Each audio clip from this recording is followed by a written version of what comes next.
Magandang hapon po sa inyong lahat. Nandito ho ako sa aming kubo at ngayon ay nagkakape.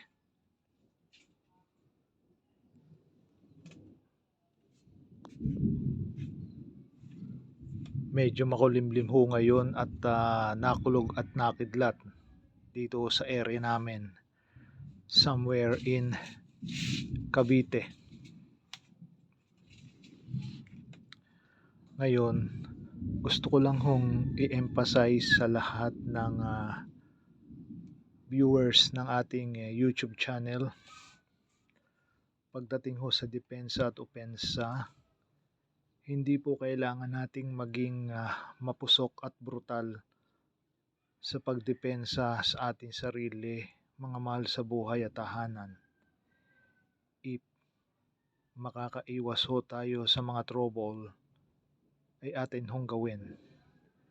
We don't need to be a hero to others.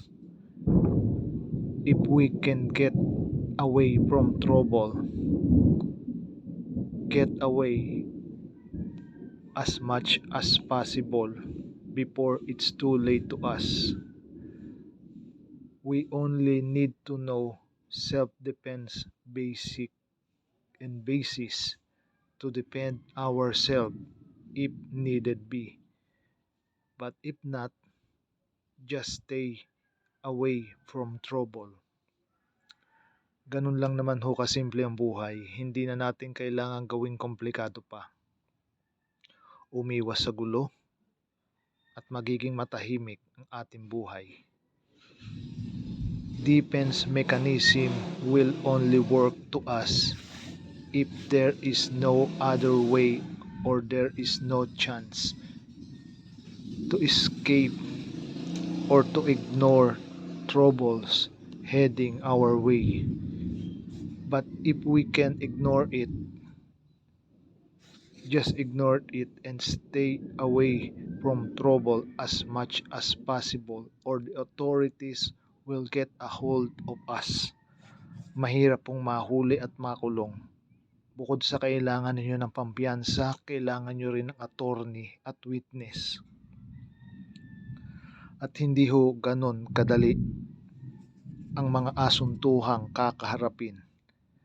Kaya as much as possible, stay away from trouble.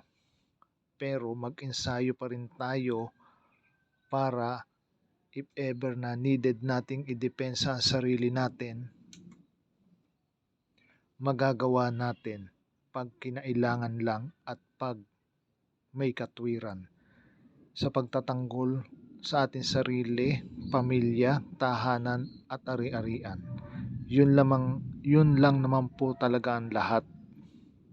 At paulit-ulit kong sinasabi, umiwas sa gulo at ako'y hindi nagpo-promote ng violence sa YouTube channel kong ito.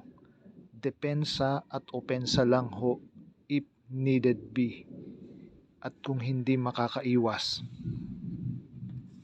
Pero kung makakaiwas, ay tayo umiwas. Kagaya din ang lagi kong sinasabi, ang pagtakbo ay hindi kaduwagan. Ito'y pagsasalba lang sa ating sarili from harm's way coming. Ngayon, kung tayo makakapagpaturo sa mga legit na marunong sa martial arts or MMA, boxing, or any other type of self-defense mechanics, ay wala naman hong tayong problemang magpaturo dyan kung makakakita tayo at makakapag-enroll. Usually yung mga ganyan nasa mga gym, yung mga gym na ano bang tawag dito, yung sa mga gym na pampalakas ng katawan, yung mga nagbubuhat ng mga barbell, etc. etc. Usually sa mga ganyan may nagtuturo ng self-defense at martial arts.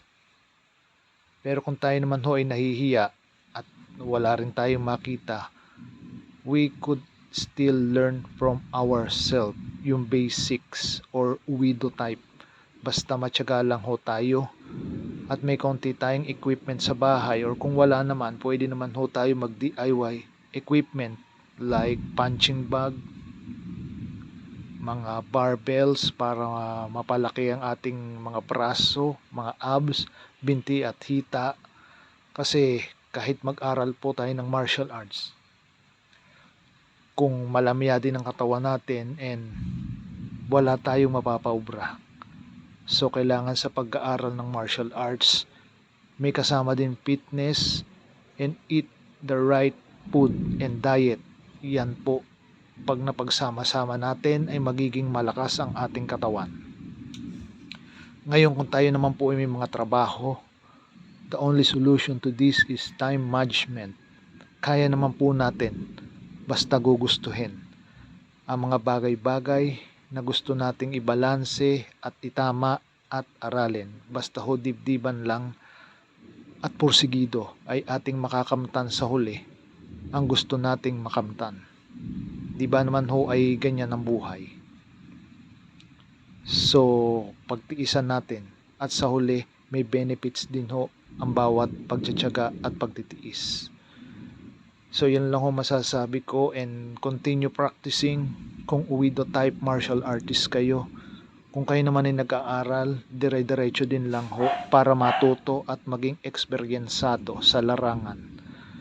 Yun lang ho ang masasabi ko and always take care at umiwas sa gulo. Hindi ho tayo nagpo-promote ng violence sa bidyong ito. Aral-aral lang, content tips, info, and sometimes mga ganito, advice. Comment down below kung may comment or gusto kayong itanong. Marami hong salamat. And like, share, and subscribe to my YouTube channel para mapalago pa natin ang ating video for everyone to notice and to learn something basically and moderately. Muli ho, magandang hapon uli sa inyong lahat.